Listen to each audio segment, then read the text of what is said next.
यदि आपको भी डॉक्टर ने बताया है कि आपको कोलेस्ट्रॉल ज़्यादा है और आप उसको बिना दवाइयों के नेचुरल तरीके से ठीक करना चाहते हैं, तो आज के मेरे इस वीडियो को बहुत ध्यान से आपको देखना है और हो सके तो एक कॉपी पेन लेकर के जो चीज़ें मैं बताने वाला हूँ उनको नोट भी आप कर लीजिए। आज के इस वीडियो में सबसे पहले तो मैं आपको इस पौधे के बारे में बताऊंगा जो कोलेस्ट्रॉल को कम करने के लिए, मैनेज करने के लिए धरती पे अवेलेबल सबसे ज़्यादा कारगर पौधा है कोलेस्ट्रॉल को मैनेज करने के लिए। दूसरा, आपको 2-3 ऐसे कॉम्बिनेशन भी बताऊंगा कि इसके साथ आप क्या चीज़ें मिला करके लोगे तो कोलेस्ट्रॉल में आपको बहुत अच्छे विजिबल रिजल्ट देखने को मिलेंगे कुछ ही दिनों में। आज के इस वीडियो में हम बात करने वाले हैं कि ये पौधा आपको मिलेगा कहाँ पे, किस तरह से इसका इस्तेमाल किया जा सकता है, किस तरह से इसको तैयार किया जा सकता है। आगे बढ़ने से पहले आपसे एक विनती जरूर करूंगा, हमारे आयुर्वेद में बहुत सारी ऐसी चीज़ें हैं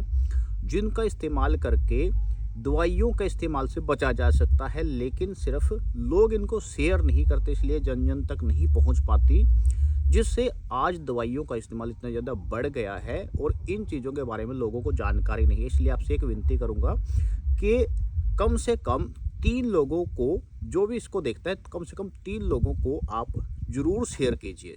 मेरे हाथ में जो पौधा है इसको हम बाथू के नाम से जानते हैं।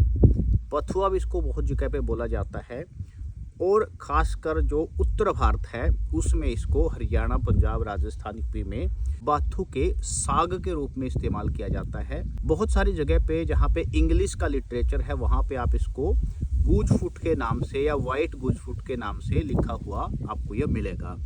सबसे पहले मैं बता देता हूँ उसकी खासियत क्या है, उसके बाद बताएंगे इसको इस्तेमाल आप किस तरह से कर सकते हैं।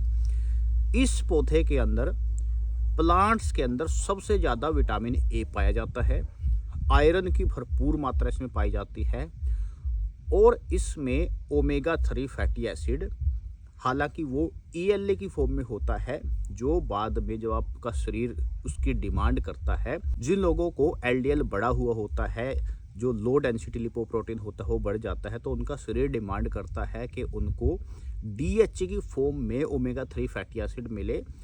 ये फिर जाकर के शरीर में DHA की फॉर्म में आपका कन्वर्ट हो सकता है यदि आप इसको खाते हैं और आपका LDL बढ़ा हुआ होता है, इसलिए इसमें ओमेगा 3 भरपूर होता है। और विटामिन ए जो कोलेस्ट्रॉल को हार्मोन के रूप में इस्तेमाल करने के लिए जाना जाता है वो इसमें भरपूर मात्रा में होता है, इसलिए जब इसका इस्तेमाल करते हैं तो आपको कोलेस्ट्रॉल के ऊपर विजिबल रिजल्ट देखने को मिलते हैं।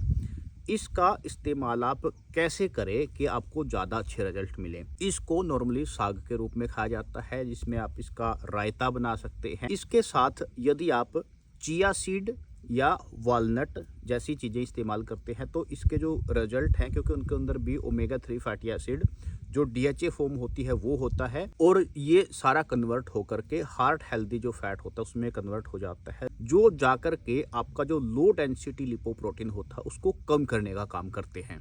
इसकी पहचान करना बहुत आसान है। अभी जो गेहूं का सीजन है, गेहूं की फसल है या सरसों की फसल है, उसके अंदर ये भरपूर मात्रा में अभी उगता है। ये एक घास के रूप में उगता है। इसको आप जड़ से थोड़ा सा ऊपर से तोड़ लीजिए, क्योंकि वो फिर साग के रूप में या रायते के रूप में बनाना आसान होता है। जो इसकी जड़ होती है वो आपको नहीं उखाड़नी, और जब दूसरी बार भी आप आओगे तो इसकी जड़ से दोबारा से फुटाव होगा और आप इसको 8-10 दिन के बाद दोबारा से फिर से इस्तेमाल कर सकते हैं। कोलेस्ट्रॉल को यदि आप अच्छे से मैनेज करना चाहते हैं, 2-3 बातों का ध्यान रखिए। एक तो ज़्यादा से ज़्यादा आपको पैदल चलना है। दूसरा, जो आपका फूड है उसमें फाइबर की मात्रा बहुत ज़्यादा होनी चाहिए, क्योंकि फाइबर का और जो आपका LDL है, लो डेंसिटी लिपोप्रोटीन है, उनका 36 का आंकड़ा है। यदि फाइबर ज़्यादा खाओगे तो वो कम होगा। तीसरा, जो डेयरी प्रोडक्ट है खाने से वो बाहर निकाल दीजिए। जो मांस मिट्टी के प्रोडक्ट है वो खाने से बाहर निकाल दीजिए, तो आप देखोगे कि कोलेस्ट्रॉल जो है आपका धीरे धीरे वो ऐसे ही मैनेज हो सकता है।